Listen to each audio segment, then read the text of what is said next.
त्रि का मतलब होता है 3, कितना 3, कोण का मतलब एंगल, और मिति का मतलब क्या होता है परिमाप, क्या होता है परिमाप, यानी 3 कोणों के माप। त्रिभुज, अब समकोण त्रिभुज किसको बोलते हैं? तो वह त्रिभुज जिसमें कोई एक एंगल 90 डिग्री का हो, कितना डिग्री, क्या बोलते हैं समकोण त्रिभुज। ये कौन सा त्रिभुज है?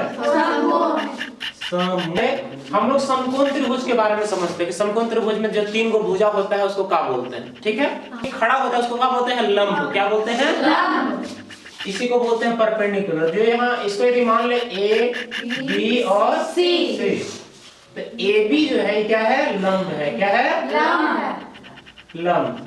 और इसी को बोलते हैं इंग्लिश में क्या परपेंडिकुलर, क्या बोलते हैं परपेंडिकुलर, आगे बीसी जो पड़ा हुआ होता है उसको क्या बोलते हैं आधार, क्या बोलते हैं। और इसी को इंग्लिश में क्या बोला जाता है बेस, क्या बोला जाता है बेस, बेस, ठीक है। जो मतलब समकोण त्रिभुज में सबसे बड़ी भुजा होती है उसको बोलते हैं क्या हाइपोटेनस, बोले तो कर्ण, क्या बोलते हैं कर्ण। किसी समकोण त्रिभुज में बड़े भुजा का वर्ग शेष दो छोटी भुजाओं के वर्गों के योग के बराबर होता है। क्लियर यहाँ तक? तो यानी प्रमेय में क्या बोलेंगे कि कर्ण का वर्ग, किसका वर्ग कर्ण का वर्ग, कर्ण मतलब सबसे बड़ा भुजा का वर्ग, ये क्या होता है बाकी छोटी भुजाओं के वर्गों के योग की क्या होता है बराबर। तो छोटी भुजा है वो हुआ लंब, तो लंब का वर्ग कर दिए और प्लस आधार का वर्ग कर दिए, किसका वर्ग कर दिए आधार का वर्ग, आधार का वर्ग। क्योंकि हम लोग को फॉर्मूला का काम होगा तो हम लोग लंब आधार इतना हिंदी में नहीं लिखेंगे, क्या लिखेंगे उसको शॉर्ट में लिखेंगे। तो चलिए इसको शॉर्ट में बदल देते हैं। कर्ण को क्या बोले हैं एच, यहाँ क्या हो गया एच स्क्वायर बराबर, लंब को क्या लिखे हैं पी स्क्वायर, बी से प्लस तो प्लस, आधार को क्या लिखे हैं तो इसको क्या लिखेंगे बी स्क्वायर। कोई दिक्कत है कि स्क्वायर जब घटता है तो उधर क्या चढ़ता है क्या चढ़ता है रूट, तो यहाँ h बराबर क्या हो जाएगा root under P square plus B square, कोई दिक्कत नहीं, ये बन गया एक फॉर्मूला, फॉर्मूला, ठीक है। यहाँ देखिए तो क्या सूत्र लिखे थे h स्क्वायर बराबर बोलो P square plus B square, ये ऊपर वाला लिखे थे ना। हाँ, अब क्या हम इसको ऐसा नहीं कर सकते हैं कि अगर हमको p का मान ज्ञात करना है तो क्या करेंगे e जो प्लस वाला b स्क्वायर है इधर आएगा तो क्या हो जाएगा माइनस में, यानी इधर h स्क्वायर जो करती हूँ ये जो प्लस में इधर आया तो क्या लिख दिए माइनस में, b स्क्वायर, कोई दिक्कत नहीं, अब बराबर बचेगा क्या चीज p स्क्वायर। अब इसी को इधर लिख दे, इधर लिखेंगे तो क्या लिखेंगे p स्क्वायर बराबर इधर जो करती हूँ क्या बोलो h square minus B square, b square, कोई दिक्कत नहीं, अब फिर बता p स्क्वायर का मान पूछेगा कोई नहीं। p के मान पूछेगा पी का मान, p का मान पूछेगा तो p बराबर क्या हो गया root under h square minus B b square, square बन गया फॉर्मूला नंबर 2, समझने में कोई दिक्कत नहीं। परेशानी नहीं, अब एक बार और h पुनः सूत्र क्या है बोलिए h स्क्वायर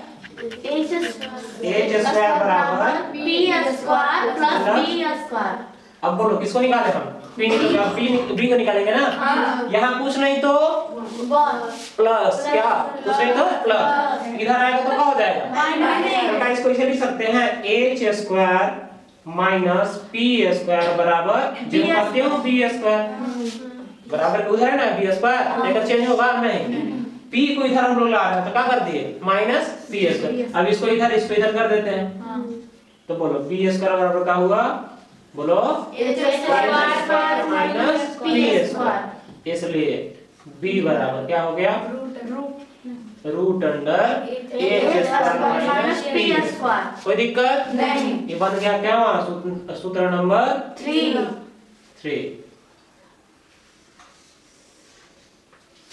साइन थीटा, क्या बोलते हैं पहले को साइन थीटा, पहले को क्या बोलेंगे साइन थीटा, दूसरा होता है कोस थीटा, क्या होता है कोस थीटा, तीसरा टैन थीटा, टैन थीटा, उसके बाद कोट थीटा, कोट थीटा, उसके बाद सेक सेक थीटा, और अंत में होता है कोसेक थीटा, कोई दिक्कत नहीं आता नहीं। अब समझिए साइन थीटा, इसमें बोला कि साइन थीटा से आप क्या समझते हैं तो हम क्या बोलेंगे समकोण त्रिभुज के लंब तथा कर्ण के अनुपात को क्या बोला जाता है साइन थीटा। क्लियर है क्या बोलते हैं साइन थीटा को लंब बोलो लंब बटा कर्ण। लंब बटा क्या? अब बता शॉर्ट में लंब को क्या लिखते हैं p, और कर्ण को क्या लिखते हैं a। तो सूत्र बन गया sin थीटा बराबर p बाय a। कोई दिक्कत? अब cos थीटा की बात है, तो cos थीटा को लिखते हैं क्या? cos थीटा किसको बोलेंगे? समकोण त्रिभुज में आधार तथा कर्ण के अनुपात को क्या बोलते हैं? cos theta. कोई दिक्कत? यहाँ क्या लिखेंगे?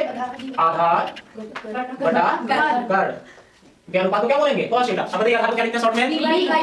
आधार को लिखते हैं b और कर्ण को लिखते हैं a। कोई दिक्कत? अब बचेगा तीसरा tan थीटा। tan थीटा किसको बोलेंगे? तो समकोण त्रिभुज में लंब तथा आधार के अनुपात को क्या बोलते हैं? tan theta. लंब बटा आधार बोलिए शॉर्ट में लिखेंगे p बाय b। अब तीनों ही आप लोग लिखिए। कौन लिखेगा? आप लोग लिखिएगा। कैसे? जो tan होता है वो कॉट क्या होता है? जस्ट अपोजिट होता है, यानी उल्टा। अब बटा tan को लिखकर लंब बटा, इसको क्या लिखेंगे? आधार बटा लंब। कोई दिक्कत? इसको क्या लिखेंगे? b बाय क्लियर है यहाँ? ये जो होता है यानी cos थीटा, उस sec थीटा का क्या होता है? जस्ट अपोजिट होता है। क्या होता है? अपोजिट बोले तो उल्टा। क्या होता है? अब बताओ cos थीटा को लिखते हैं आधार बटा कर्ण, तो अब क्या लिखेंगे? कर्ण बटा आधार। अब बताओ कर्ण को क्या लिखते हैं शॉर्ट में? a और आधार को क्या लिखते हैं? b। आधार को क्या लिखते हैं? b। चलिए अब बच गया अंत। साइन किसका उल्टा? कोसेक का। क्लियर है? अब इसको क्या लिखते हैं? लंब बटा कर्ण। ये तो आधार बोल रहा है। यहाँ क्या लिखेंगे? कर्ण बटा लंब। इसको क्या लिखेंगे?